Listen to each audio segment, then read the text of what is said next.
Meron pong nabanggit ang kampo or mismo ang pangalawang pangulo na sinasabi pong hindi na gagayahin ng pangalawang pangulo yung nangyari sa panahon ni former President Rodrigo Duterte na hindi siya naghain ng reklamo o kaso laban doon sa mga talagang grabe below the belt na mga pang-aakusa po sa kanya. Ano sa tingin po ang advantage nito po sa pangalawang pangulo po, Prof, no, na naging offensive na rin, hindi lang depensa? Oo. Siyempre ngayon, iba na yung takbo ng sitwasyon dito, kasamang Edmar, sa kadahilan ng una sa lahat, sobra na yung pang-aatake at the same time, hindi na kasi siya usapin ng political at nagiging personal na yung pag-atake na kung saan naapektuhan yung buong kredibilidad at the same time yung pagkatao ng ating vice presidente.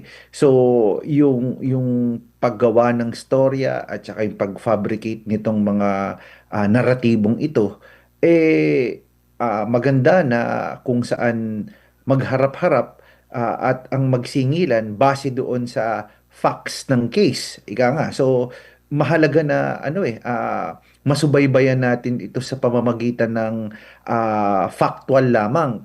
Kaya kung mapapansin natin, 'di ba, yung mga inilalabas ng kampo ni BP Sara ay naka-address ng kung ano yung nababatay doon sa ebidensya. At klaro naman mula doon sa simula na may consistency na ang pagsagot nila o pagtugon nila sa mga akusasyon sa ating Vice Presidente ay nakatuon sa kung ano lamang yung totoo at base at nakabase ito sa mga ebidensyang ipinipresenta. Kanina, napakaganda nung ebidensyang nakalap ng Vice Presidente at yung pinapalabas kanina bago magsimula itong interview na kung saan napakaganda nung nakalap na ebidensya ni na Attorney Paulo Panelo pagdating doon sa statement at saka doon sa mga akusasyon doon sa anggulong madriaga na akusasyon. So, ito unti-unting namumulat at saka talagang naipapakita talaga na ang mga akusasyon ay yun nga walang basihan at meron silang ebidensya na magpapatunay na ito ay maaaring gawa-gawa lamang o hindi talaga naaayon doon sa merito ng kung ano man yung ipinupukol na kaso sa ating ikalawang pangulo.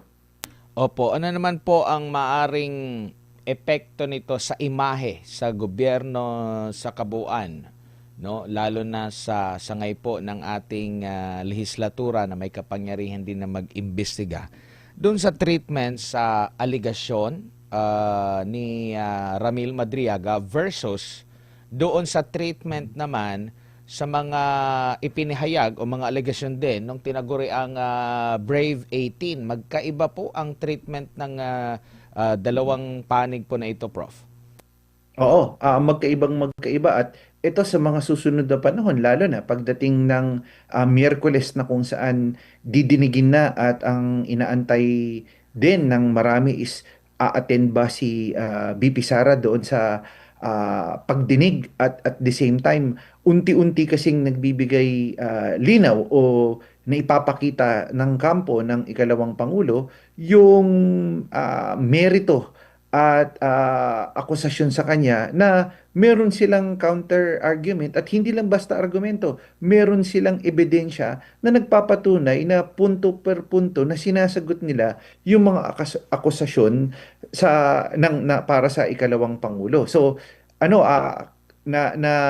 nagsisimula ng magbigay linaw at masagot ng ating ikalawang pangulo ito. And of course, syempre nakadepende din ito sa magiging takbo o daloy ng sitwasyon kung saan meron bang consolidated o solid pa rin din ba at ang pinakamalaking katanungan kasi for me at klarong sinasabi ng ibang mga eksperto at ng ibang mga abogado na ang impeachment process ay parehong political at legal. Pero para sa akin kasi, beyond the legal, mas mataas ang porsyentong ito ay political talaga sa kadahilan ng perception o yung public perception ang talagang may malaking epekto o may malaking kinalaman doon sa paraan ng kung papaano ipepresenta yung argumento o punto ng mga nag-aakusa sa ikalawang pangulo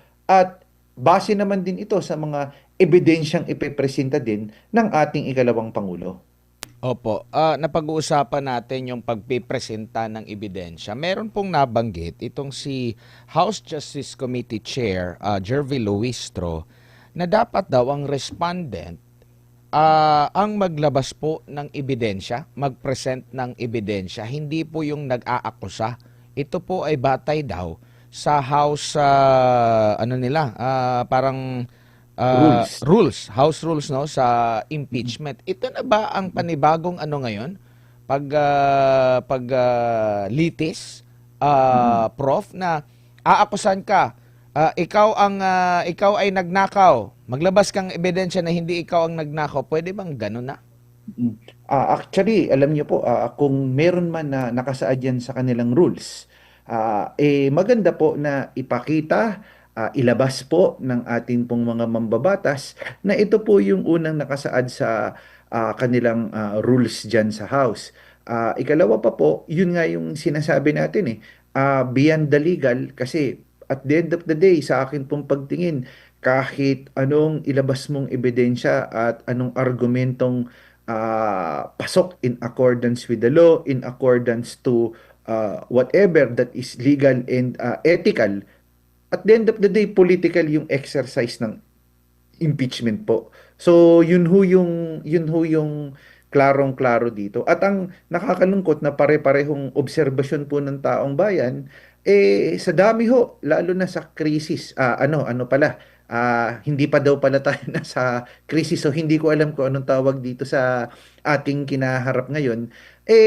Itong impeachment, at hindi ko sinasabi na hindi ko bilang nagpapahayag po, hindi ko po sinasabi na hindi mahalaga o hindi importante ito. Actually, ito yung magandang pagkakataon at walang ibang pagkakataon na para madepensahan ng ating ikalawang pangulo base sa merito at ebidensya niyang ipepresenta yung mga akusasyon sa kanya. Pero sa aking pagtingin, nahahati ang oras ng Kongreso o ng mababang kapulungan at eventually, pag umakyat yan sa mataas na kapulungan, kumakain ng oras nila imbes na pagtuunan ng pansin ano yung mga mahahalagang measures, reforms, mahahalagang measures, reforms, amendment ng batas at ibigay kung ano man ang necessaryong kapangyarihan na ibigay sa Pangulo, mag-suspend ng excise tax or whatsoever,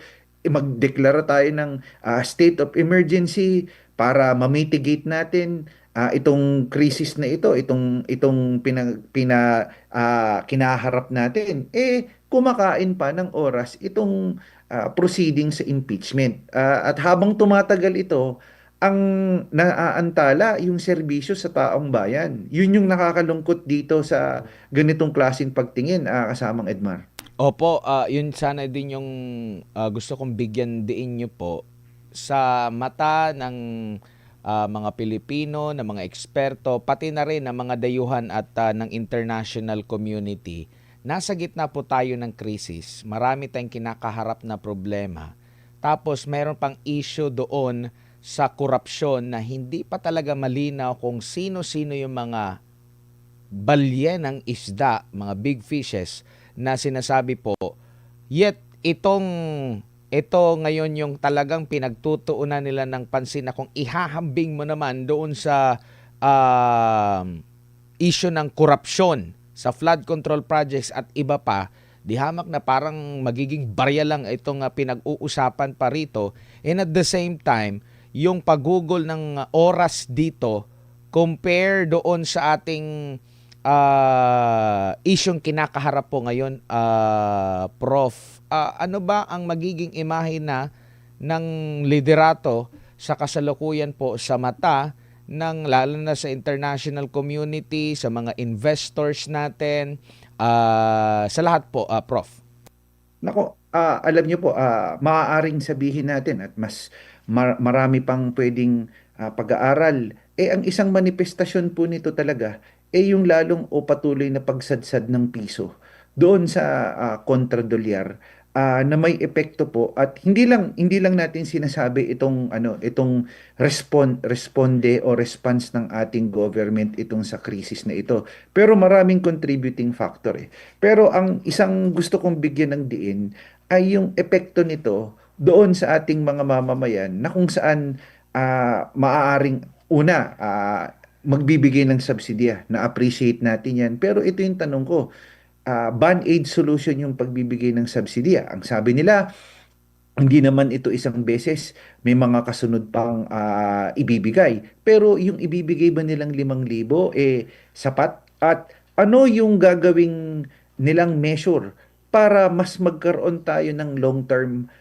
solution o response pagdating dito sa ating kinaharap na krisis? Ikatlong punto dito, since sinabi mo na ito, kasamang Edmar, nakakapanglumo lalo na sa parte ng mga kababayan natin. At isa na tayo doon, isa na ako doon na kung saan lalo na hindi lang yung epekto kasi nito na gusto nating bigyan ng emphasis kasamang Edmar doon sa mga kababayan nating mga mahihirap na nandun sa ganung klaseng sektor. Pero malaking impact nito na pasan-pasanin ay yung mga middle class. Yung mga middle class na nasa huli na naman ng prioritization kasi hindi nabibigyan ng toon o hindi nabibigyan ng pansin. Yung subsidiya na yan versus dun sa naririnig, naiulat sa balita sa pang-araw-araw doon sa flood control issue or scandal na walang naipanagot o pwedeng sabihin natin may naipanagot sila pero sapat ba ito at nahabol ba ng gobyerno yung perang dapat habulin na supposedly pangtulong natin doon sa ating mga kababayan. Ikaapat na punto yung nakakalungkot. Para sa akin bagamat na-appreciate at tignan nyo na-appreciate ng taong bayan yung hindi pagtataas ng singil pasahe. Mismong reaksyon ng taong bayan kasamang Edmar na parang naiintindihan nila at nararamdaman nila yung pasanin ng ating mga nasa transport sector na mabigat na rin din. Hindi ba? Kung meron naman pagkakataon at kaya maiintindihan, kung tutuusin nga, piso hanggang 2 piso lamang yung hinihingi nilang dagdag pasahe na provisional increase dahil talagang sa bigat na ng diesel at yung diesel yung gamit na fuel ng ating mga kababayan lalo na sa sektor ng mga jeepney sector na yan. So, napakabigat at reflection ito ng para sa akin ng governance. It's really a governance issue.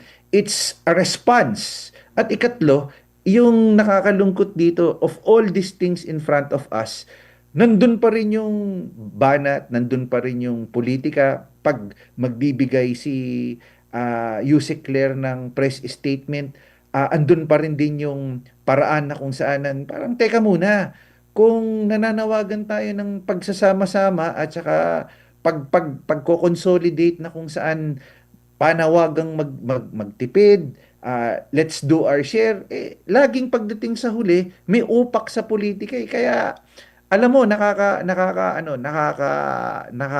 napapagod na tingin ko yung taong bayan lalo na kung mapapakinggan nila sana yung sentimiento ng taong bayan lalo na dun sa mga nasa baba at nandoon sa mga nakakaranas ng malaking hamon na kinaharap natin ngayon.